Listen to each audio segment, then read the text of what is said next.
forces. The enemy officer has been defeated.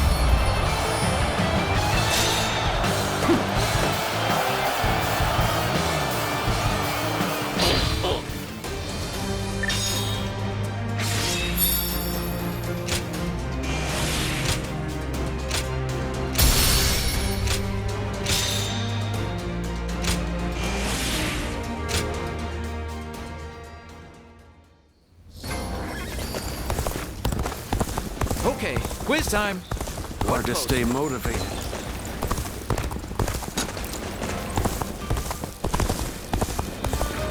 Sleeping dragon and fledgling phoenix. I know a couple people who went with Lord Liu Bei.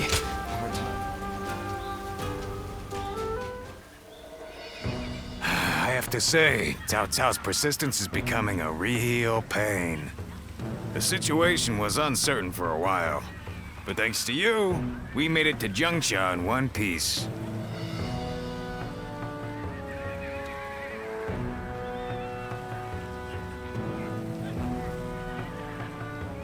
Of course not!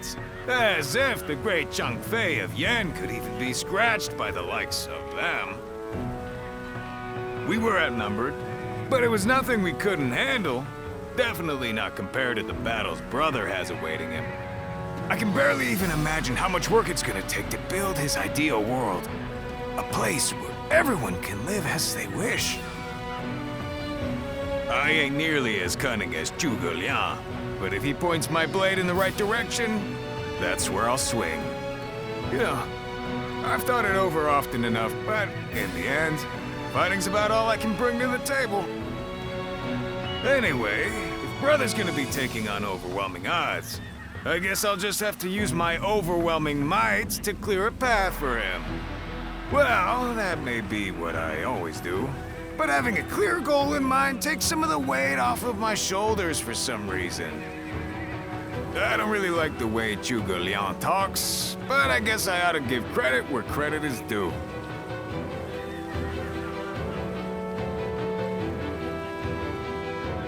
That man who came by recently, Liu Bei, he was an interesting character.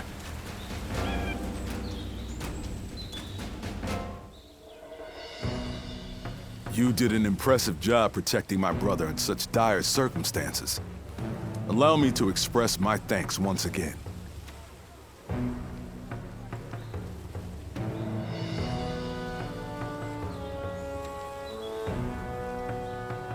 You have done far more than that. We could hardly have made it this far without you on our side. Lord Lu Qi, the ruler of Chengsha, and an acquaintance of Lord Zhuge Liang, has promised to lend us his aid. But as I'm sure you know, Cao Cao's forces will neither bend nor break so easily. The many talented officers under his banner will no doubt demonstrate their might and their cunning on the battlefield. To call them the strongest army in the realm would be no exaggeration. Our brother faces no greater threat than this. However, we have no choice but to overcome them. Brother now has an ambition to fulfill, and people to protect. All that remains is to make his dream a reality.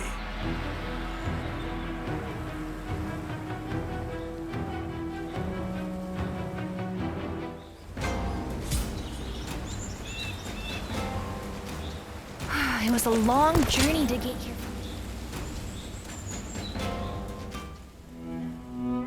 It pains me to admit it, but I was in over my head. My desire to lead the people to freedom led to some losing their lives. Even so, I just had to try. The people of Jing wanted me to lead them. Needed me to. If I had left them behind, I could never again have spoken of my ideal for a world in which all can live as they wish.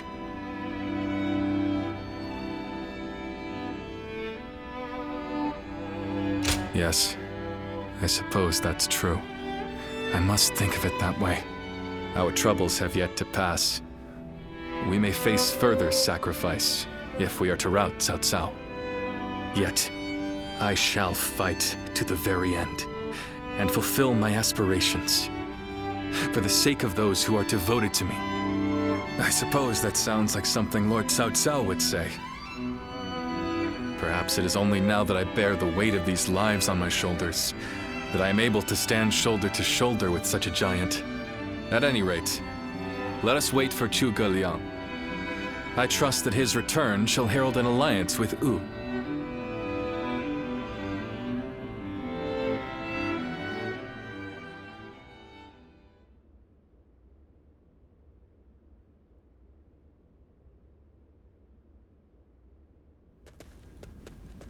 We have returned.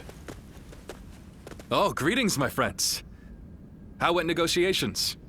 The fleet commanded by Wu's General Zhou Yu awaits at Fan Ko, ready for battle. Before long, they shall take up arms against Cao Cao's advance force. Then that means... Indeed, Lord Sun Quan has decided to join hands with Lord Liu Bei in his fight against Cao Cao. Well, auspicious news indeed. You have my sincere thanks, Lord Lu Su. I fear that without Zhuge Liang's tenacity, Wu may have long since chosen surrender. Tenacity, you say? I suppose it was necessary to draw those advocating surrender into a debate. He acted as quite the villain, to put it lightly. No need to hold back. I'm sure he wasn't acting. After all, he's always had a disagreeable personality.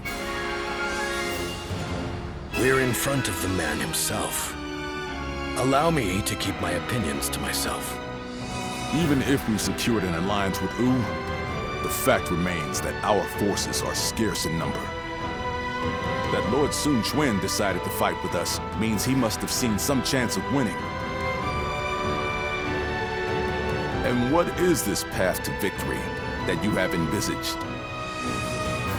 To compensate for our numerical disadvantage, we will intercept the enemy on the river.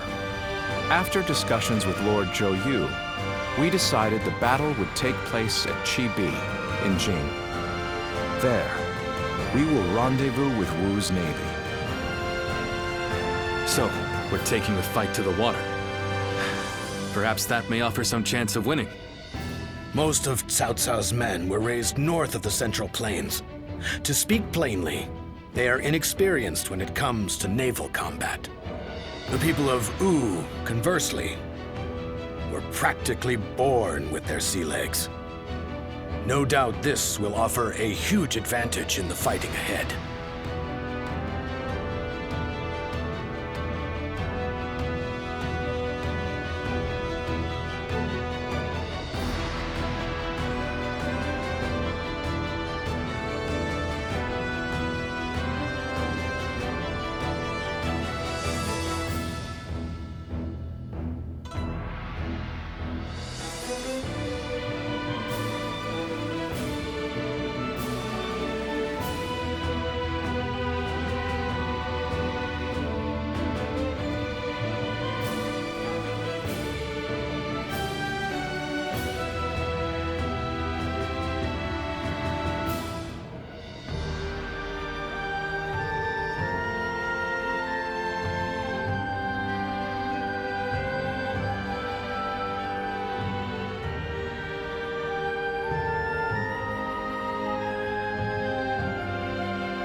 Still, this is Cao Cao we're facing. Surely he will attack with enough numbers to cancel out that advantage. Yet, on the water, such caution will only work against him. That massive fleet, tired from the long journey, will be disorganized. Fatigue will lower morale, and the Yangtze will hamper their maneuvers. The enemy won't be able to deploy quickly, which will effectively immobilize them. And when that happens, we shall set them ablaze. Thus shall Cao Cao's forces lose any hope of fleeing and sink into the Yangtze. Amazing. Do you truly think we could pull off such a feat? This is no time for conjecture, my lord. We simply must. Our lives depend on it. Lord Lusu. Yes. Yes. It is as you say. All the more reason for us to hurry to the rendezvous. To Chibi, with all speed.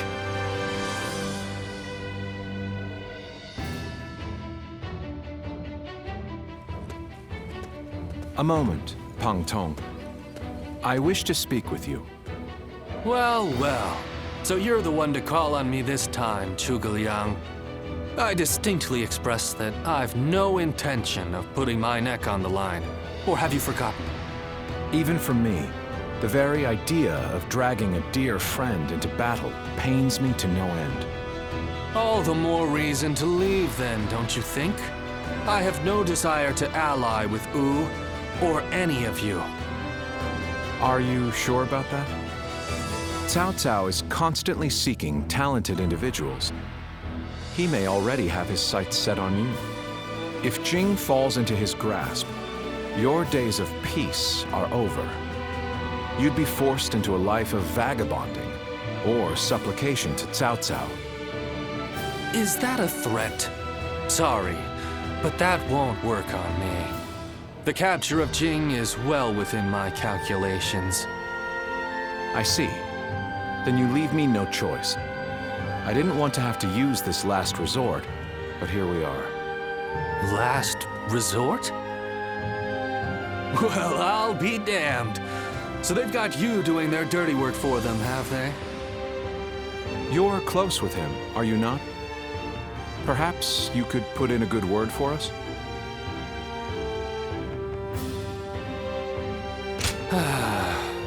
I almost feel guilty for causing you to be dragged out here.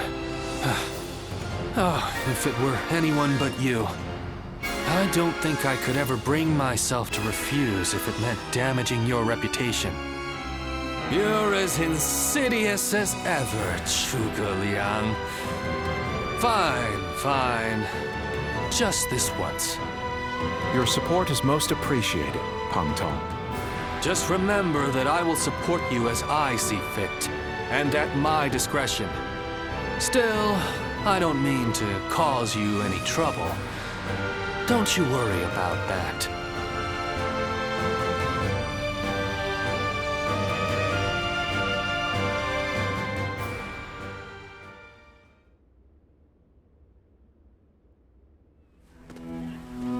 I know it is late in the night, but I have something urgent to discuss with you. Yes. There is a task that I wish to entrust to you. A highly significant one at that. The plan I shared with Lord Liu Bei, setting fire to Cao Cao's ships. Such a strategy is no assured victory. There is one major hole in the plan. Cao Cao's forces will march southward, and thus, they will naturally take up camp to our north. This time of year, the winds of the Yangtze River Basin blow from the west and the north. But if we simply set Cao Cao's ships ablaze, the northern wind will scatter the flames, preventing them from spreading to the entire fleet. Cao Cao knows this very well, and likely intends to take up position to the north.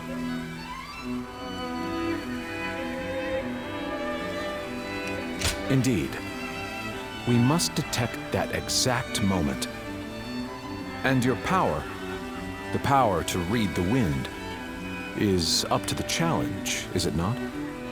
Perhaps due to the climate or terrain, a southern wind sometimes blows down from the cliffs of Chibi at night. I need you to sense that change coming and give the signal to loose our flames.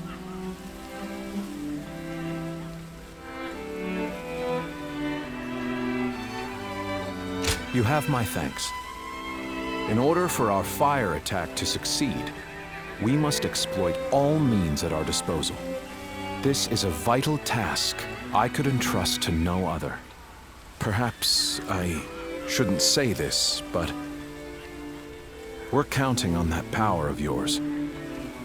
Victory or defeat is in your hands.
Getting Lord Liu Bei to help us escape was the right choice. I'm still alive after all.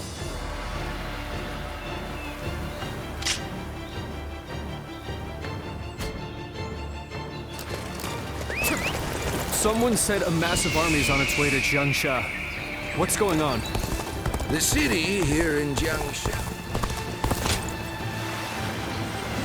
Wu has overcome every crisis until this point. I'm sure this will be no different.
Tonight, we finally confront Cao Cao in a battle that will decide our future! We prepared as best we can. All that's left is for us to believe in each other and fight through to the end.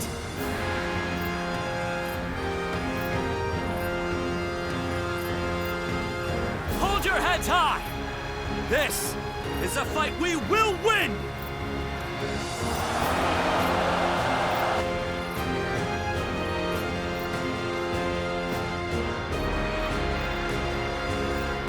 Cao Cao's forces seem to have responded to their defeat by changing their formation.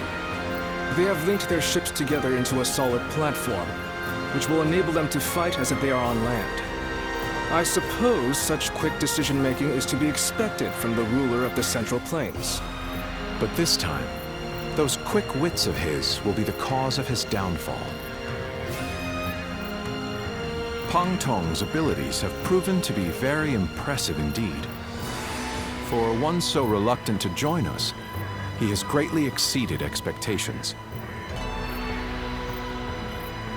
Lord Pang Tong was tasked with infiltrating the enemy ranks to offer a proposal to Cao Cao.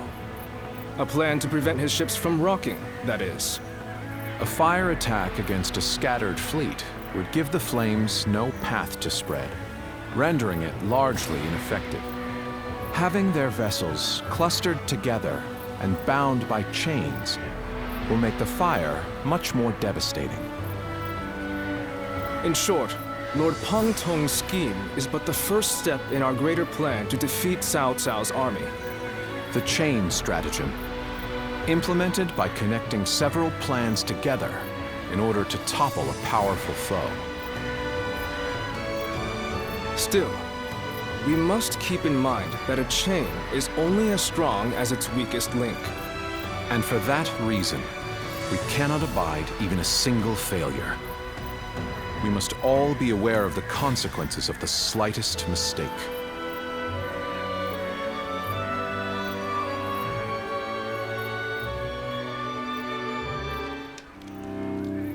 Have you heard?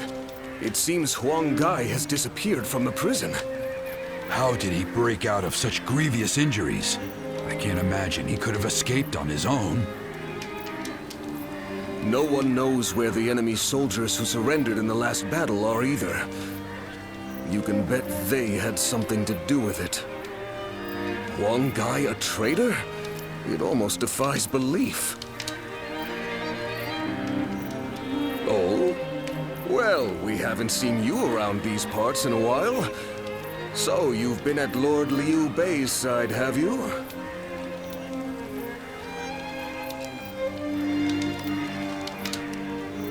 I suppose I can be honest with you. The truth is, Huang Gai may have turned traitor. Not only has he been openly criticizing Lord Sun Quan of late, but his actions have been consistently suspicious. What's more, when Zhou Yu questioned him on his behavior, he carelessly spoke of having made contact with Cao Cao.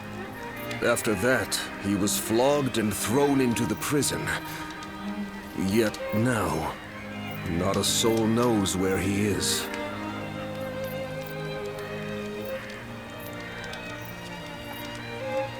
Believe it or not, the fact remains that it happened. I wish I had taken the opportunity to question him myself. Regardless, if Huang Gai has defected to the enemy, Cao Cao may be aware of our plans. We must proceed with the utmost caution in the next battle. So, that is the army of Cao Cao. Will Wu disappear, or will it carve its name into history? The decisive moment.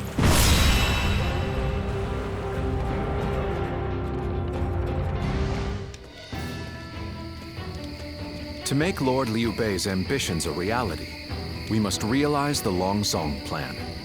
And, in order to do so, we must first win this battle without fail. I'll say it again, but this mission relies on the outcome of the fire attack. As such, we will give the command to go into battle the moment you sense a change in the wind. Has the wind shown any sign of changing soon?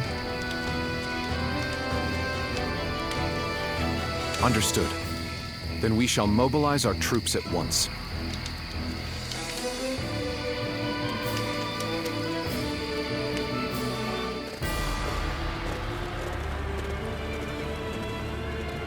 Let's begin. Now, Yes. Oh, yeah. Do you mind? fine. Aye. Shall we start?